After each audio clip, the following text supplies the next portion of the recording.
Before we get into the video, could everyone please subscribe to my channel? Thank you so much. The courtroom was quiet. Not the kind of quiet that feels peaceful, but the kind that makes your heart thump louder than it should. My son sat just a few feet away from me, his little legs swinging off the edge of the wooden bench. He was only 8, but his face was older that day, like he'd aged in the minutes we'd been sitting there. Damien, my ex-husband, stood tall beside his lawyer. He wore that same smirk he always did when he thought he was winning. He looked straight ahead, not at me, not at our son. The judge adjusted his glasses, flipped through a few papers, and finally looked up. "Mr. Carter," he said, "you're asking for a change in custody. You've told this court your son has expressed a desire to live with you. Is that correct?" Damien nodded confidently. "Yes, Your Honor. Zayden told me he's not comfortable in his current living situation. He said he wants to live with me full-time." My stomach turned. I looked at Zayden. His hands were folded tightly in his lap. He didn't look scared, but he didn't look okay either. I wanted to reach for him to shield him somehow, but I couldn't move. I was frozen, and I think a part of him was too. The judge turned his eyes toward Zayden. "Son," he said gently, "is that true? Do you want to live with your father?" Everything inside me stopped. My heart, my breath, my hope. I wanted to scream that it wasn't fair to ask an 8-year-old that question in a room full of strangers, pressure, and his father staring down at him like a shadow, but I said nothing. I waited. Zayden stood up. He didn't answer right away. He reached into the pocket of his tiny gray jacket, pulled something out, and held it up for the judge to see. It was my old phone. I'd given it to him to play games on a few months ago when I upgraded. I didn't even think it worked that well anymore. Zayden looked straight at the judge. His voice was quiet but clear. "May I play the recording from last night?" Every single person in the courtroom froze. Even Damien turned to look at him. The judge leaned forward slightly. "Recording?" Zayden nodded. "Yes, sir.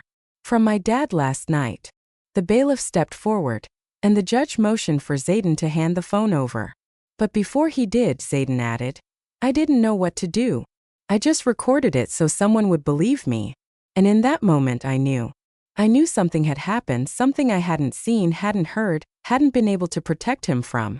And my son, my 8-year-old boy, had figured out how to protect himself. I felt every eye in that courtroom shift to him, but Zayden didn't flinch. He stood there, shoulders back, his small fingers gripping the phone tightly. Damien's smirk faded. The judge hadn't pressed play yet. He looked at Damien, then at me, then back to Zayden. "You're sure you want to share this with the court?" he asked. Zayden nodded. My throat was dry, my fists clenched in my lap. Whatever was on that phone, whatever Damien had said to him, my son was brave enough to bring it here in front of strangers. I looked at him, really looked at him, and I saw something that broke me wide open. He wasn't just scared. He was standing up for himself, for me, for the truth. The judge finally pressed play, and nothing was ever the same again. People always ask me why I stayed with Damien for as long as I did. I don't have a simple answer. Love isn't always a straight line. Sometimes it's a knot you get tangled in so slowly you don't even feel it tightening until you can't breathe. We met when I was 22. He was confident, funny, the kind of man who filled a room. He made me feel seen in a way no one else had. I didn't realize back then that some people only see you so they can find the right place to break you. The control started small. He didn't like some of my friends, said they were bad influences. He wanted me to stay home more, said real women prioritize family. When I got pregnant with Zayden, things got worse. I stopped working. He said he'd take care of everything, but everything came with a cost. My independence, my voice, my peace. By the time Zayden was a toddler, I barely recognized myself. I wasn't allowed to have a debit card. I wasn't allowed to drive without checking in. If I wore makeup, he'd ask who I was trying to impress. If I didn't, he'd say I looked lazy. It didn't matter what I did, it was never right. The final straw came one night when Zayden spilled juice on the carpet. He was just 5. Damien stood over him, yelling so loud the walls shook. I stepped in between them, shaking, and said, "You don't yell at him like that." Damien turned to me with that look in his eyes I'd seen too many times before. That night I packed a backpack, took my son, and left. We stayed at my mother's for 2 weeks before I found a tiny 1-bedroom apartment on the edge of town. It wasn't much, but it was ours. I picked up a part-time job at the library during the day and cleaned offices at night. It was hard. Some days I barely slept, but I was free. And more than anything, Zayden was safe. My mom, Evelyn, became our anchor. She watched Zayden while I worked, helped with homework, made dinner.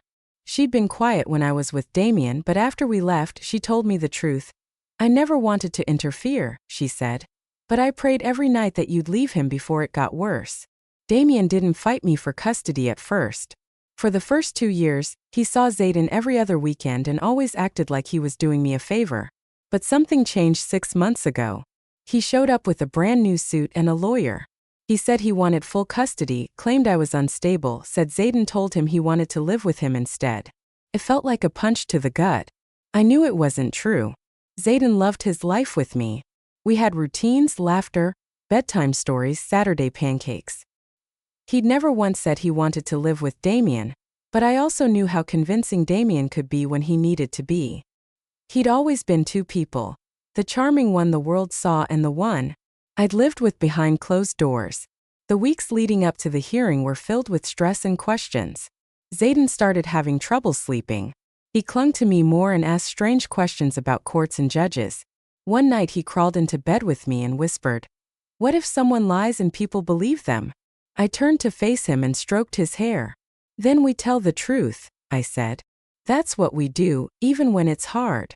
He nodded, but he didn't say anything else. I didn't know it then, but he was already carrying the weight of what Damien had said to him. He was already preparing to tell the truth when it mattered most. The morning of the court date, he put on the gray jacket Evelyn had ironed the night before. He asked me if he could take the old phone I'd given him. I said yes without thinking much about it. He'd been using it to play music and little games. I never imagined that phone would be the key to everything. In that courtroom, with Damien's lies echoing through the air and the judge staring down at us like he was weighing the future on a scale, I sat there praying. Not for the court to believe me, not even for justice. I prayed for my son to feel safe enough to speak his truth. And somehow, even at 8 years old, he did more than speak it. He proved it. The day Damien's lawyer served me with the custody papers, I dropped them in the kitchen sink and threw up. My hands were shaking so badly I could barely grip the edge of the counter. Zayden was at school. I had 4 hours to pull myself together before picking him up. 4 hours to figure out how I was going to survive another war with the man I had barely escaped.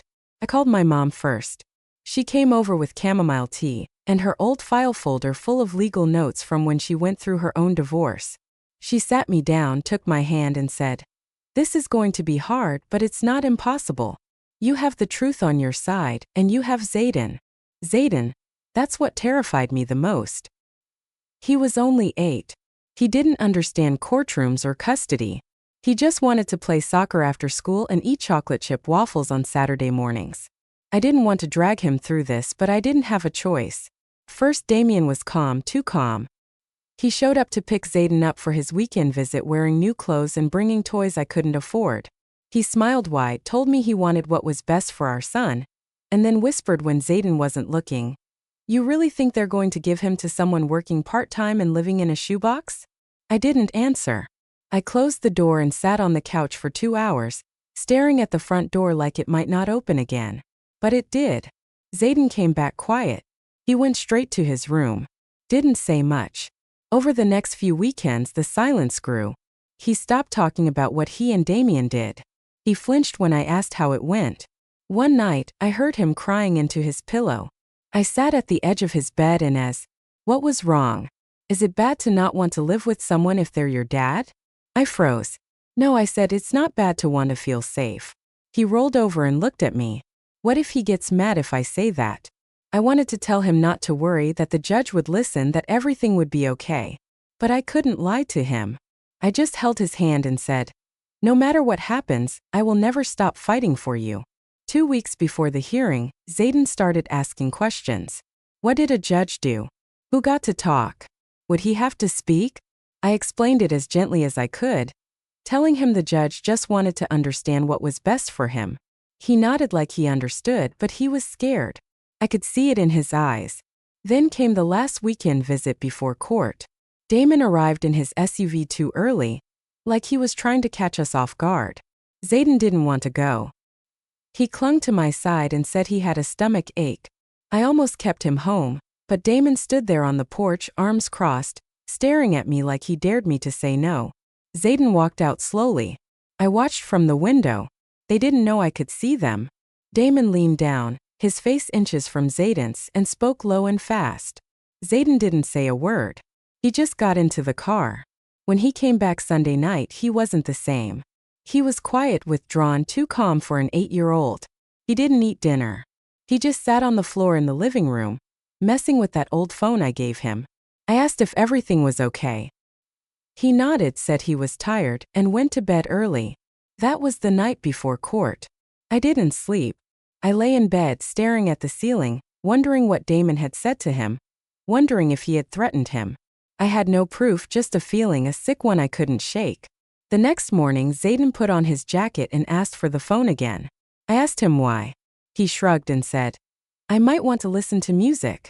We drove to the courthouse in silence. My hands were white-knuckled on the steering wheel. Zayden sat in the back, staring out the window. I glanced at him through the mirror. His face was blank, but his fingers were tight around that phone. When we walked into the courtroom, Damon was already seated with his lawyer. He turned and smiled at me like we were old friends. My stomach tightened. The judge entered. The bailiff called the room to order. Papers shuffled, lawyers murmured. And then Damon stood up and said it. "Zayden told me he wants to live with me. He said he doesn't feel safe with his mother." I stopped breathing. My hands curled into fists in my lap. I didn't dare look at Zayden. Then the judge turned to my son and asked him, "Is that true?" Zayden stood up slowly, quietly. He reached into his jacket pocket, pulled out that old phone and held it out.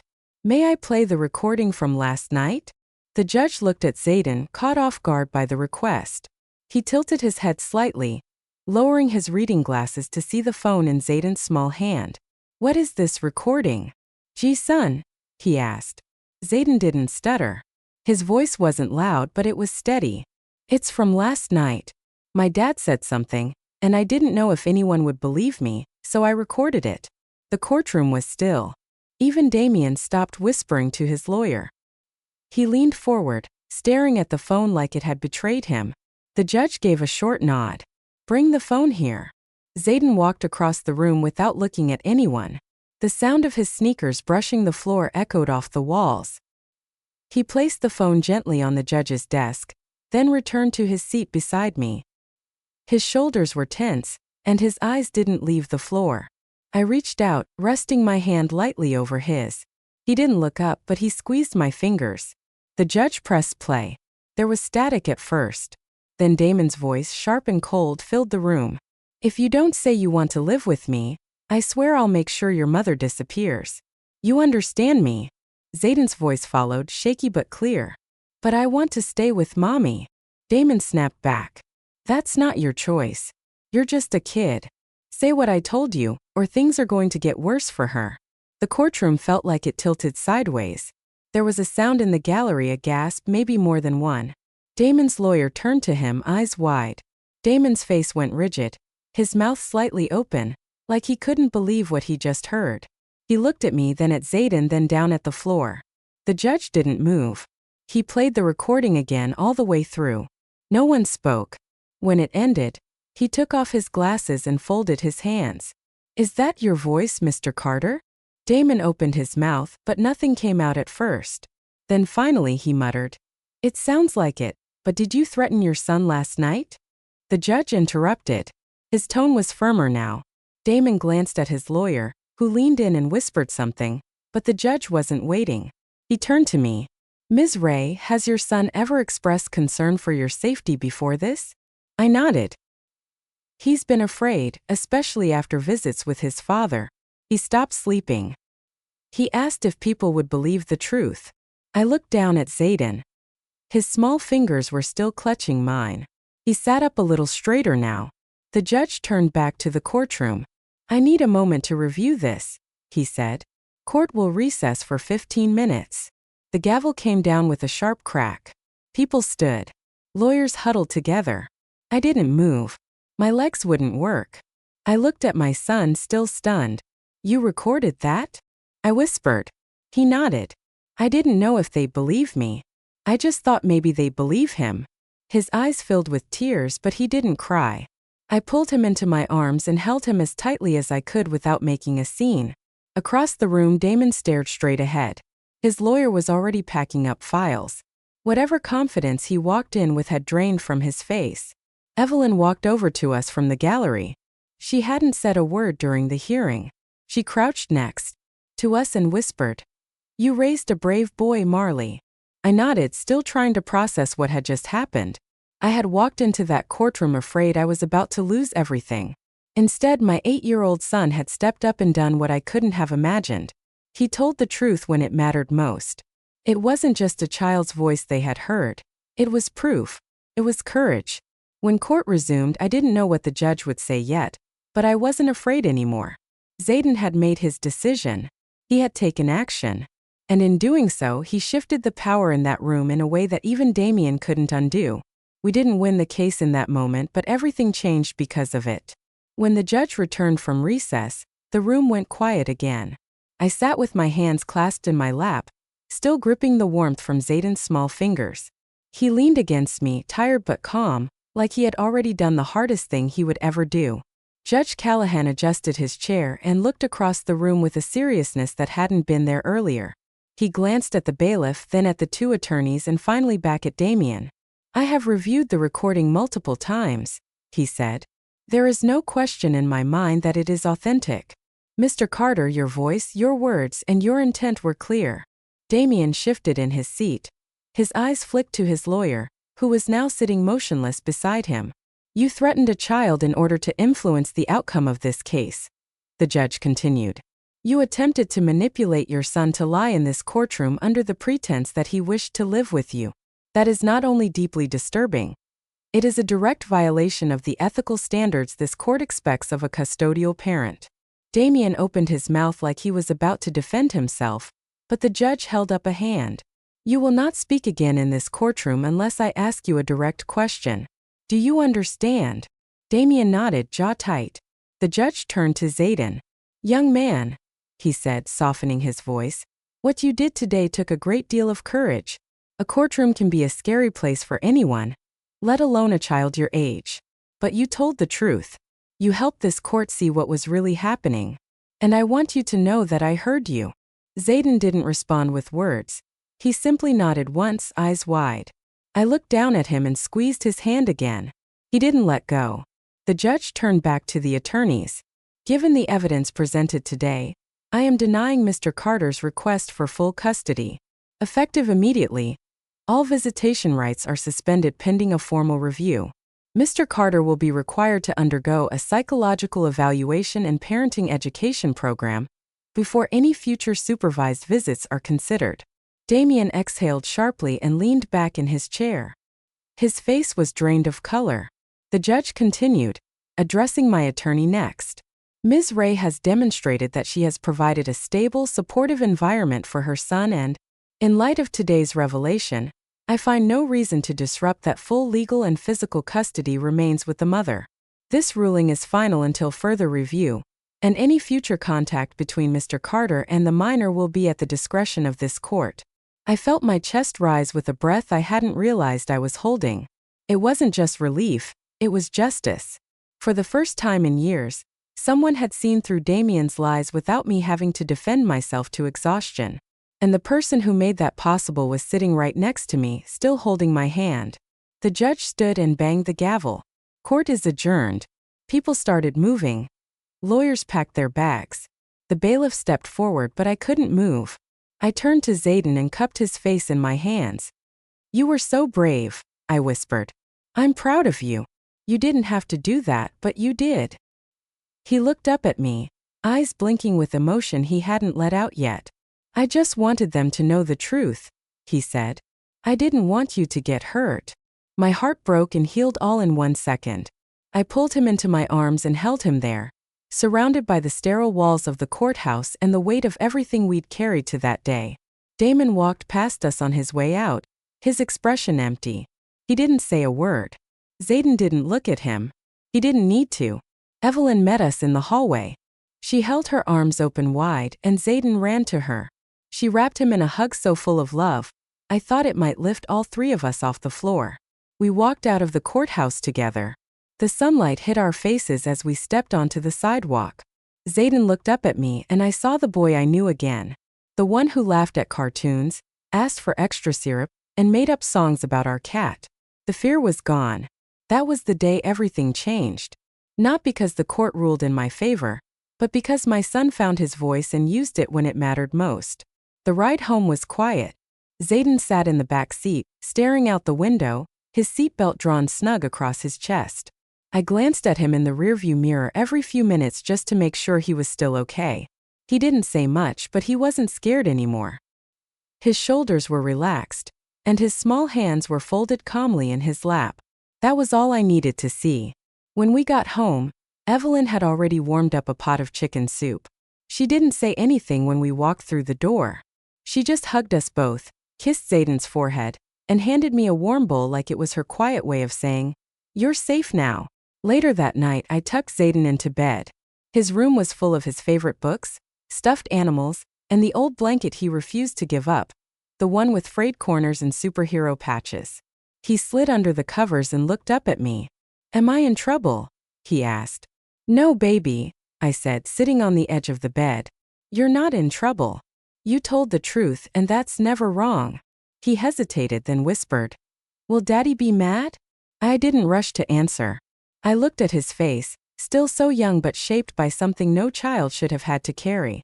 I brushed his hair back and said, "He might be, but what he did was wrong. What you did was right, and being mad at the truth doesn't make it less true." He nodded slowly and rolled onto his side. I sat with him until he fell asleep. I watched his chest rise and fall, steady and peaceful. I wanted to remember that moment. After everything we had been through, my son could finally rest. In the weeks that followed, Damon tried to reach out. His lawyer called twice. Both times, I referred them to the court order and hung up. I wasn't afraid of him anymore. The fear had been replaced with something stronger. Resolve. Zayden started smiling more. He asked to ride his bike again. He asked for waffles on Saturday and snuck whipped cream from the fridge when he thought I wasn't looking. He talked about school, about his friend Jaden's weird haircut, about how he wanted to be an astronaut or maybe a video game designer. He laughed a real belly-deep laugh that hadn't come out of him in months. One night, while we were doing dishes, he said, "I think I want to be a lawyer." I laughed. "You'd be a great one," he grinned. "They listen to people who tell the truth, right?" I put the dish towel down and pulled him close. "Yes, and the best ones protect people who need to be heard." That night, I sat on the couch with a journal I hadn't touched in years. I opened to a blank page and wrote, "My son saved us." Not with anger, not with revenge, but with truth. He reminded me that courage doesn't always shout. Sometimes it's a small voice, clear and steady, saying what needs to be said at exactly the right moment. Zayden didn't just help the court see the truth. He helped me see myself again. Strong, capable, not broken, not helpless. I had survived the storm, but he had walked through it beside me. And in the end, he was the one who stood up. People talk a lot about protecting children, but sometimes children protect us. Sometimes they show us what it means to stand tall, to face down fear, to hold your ground when everything in you wants to run. I will never forget the look on his face in that courtroom. I will never forget the sound of his voice saying, "May I play the recording from last night?" And I will never forget how the world shifted because of it. This story wasn't just about a custody battle. It was about truth. It was about courage. And it was about an 8-year-old boy who chose to be brave when it mattered most. That day, the judge heard his voice. But more importantly, Zayden heard it too, and he believed it. If this story moved you, if it reminded you of the quiet strength so many children carry or the battles parents fight behind closed doors, take a moment to share it. There are others who need to hear this. Leave a comment below and tell me what stood out to you the most. I read every single one. If you haven't already, hit the like button. Helps more people find this story. And don't forget to subscribe to the channel for more real powerful stories like this one. Every week I share moments that matter. Stories that prove truth, courage, and love still win. Thank you for watching. And to anyone out there fighting a battle in silence, I hope this reminded you that your voice matters.